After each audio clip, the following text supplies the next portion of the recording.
Now, he's one of the world's most acclaimed directors, known for his eccentric, gothic and surreal filmmaking. Tim Burton's archives of costumes, models and drawings from films and programmes like Beetlejuice, Edward Scissorhands and Wednesday are going on display now in London. Charlotte Gallagher went to meet him.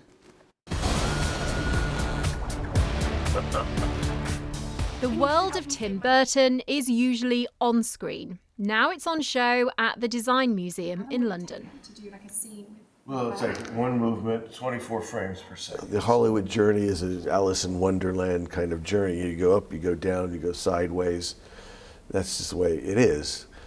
But I did feel lately, doing Wednesday, going to Romania and just doing it, and then doing Beetlejuice, it kind of reconfirmed the fact that if people want me to do something, it's best to let me do what there's often a case of like, once you become a thing, that they want you, but then they don't want you. Yeah. And so you get into this sort of Kafka-esque sort of environment of like, well, they want you, but they don't want you. So what I realize now, and maybe because I'm older as well, it's like, okay, I'm just going to do what I want. And if you want to do it, fine. If not, then you don't have to go on this journey with me. Boys and girls of every age, wouldn't you like to see something strange? I think you're quite rare among directors and writers and creators in that you're a bit similar to Roald Dahl in that you don't patronise children, you don't patronise kids, and they're drawn to the monsters and the scary stuff. It's exactly, I mean, I can't tell you how many films, every film I ever did. And first of all, I never said I'm making this for children or adults, right? So but they go, you can't, so it's too scary for kids, even like Nightmare. And you know what? It's the big, I've heard this every single time, and every single time it means nothing.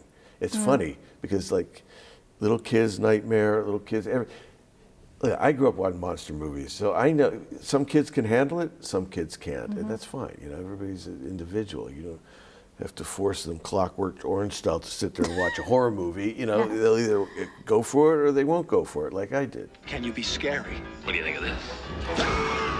When you're making one of your films or you're making a sequel to one of your films, do you just kind of have to block out what's going on the internet, what people are saying, and just make your own film? Yeah, anybody who knows me is I'm a bit technophobe, and so what I find is, that's why I don't go onto it much. If I look on the internet, I found really that I got quite depressed. It was interesting.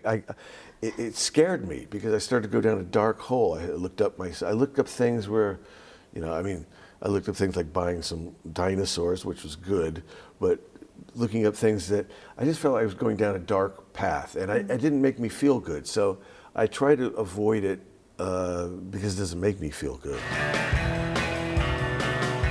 And how do you feel about artificial intelligence? Does Well, I it mean, scare it's you? like something I can't even quite fathom. I mean, all I know is from what I said, where there was an AI version of characters, Disney characters designed by me, AI, right? And until it happens to you, you really don't understand it.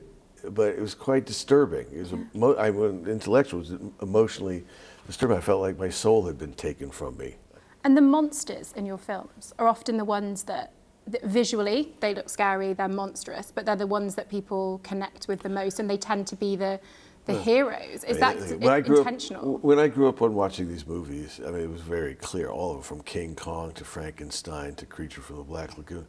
All the monsters were the most emotional. The humans were the ones that scared me. They were the ones, the angry villagers in Frankenstein, like the internet, these nameless faces, and the monster always had the most emotion, it had the most feeling, even though they were looked upon as a certain way. And it's not just monsters that Tim Burton is a fan of.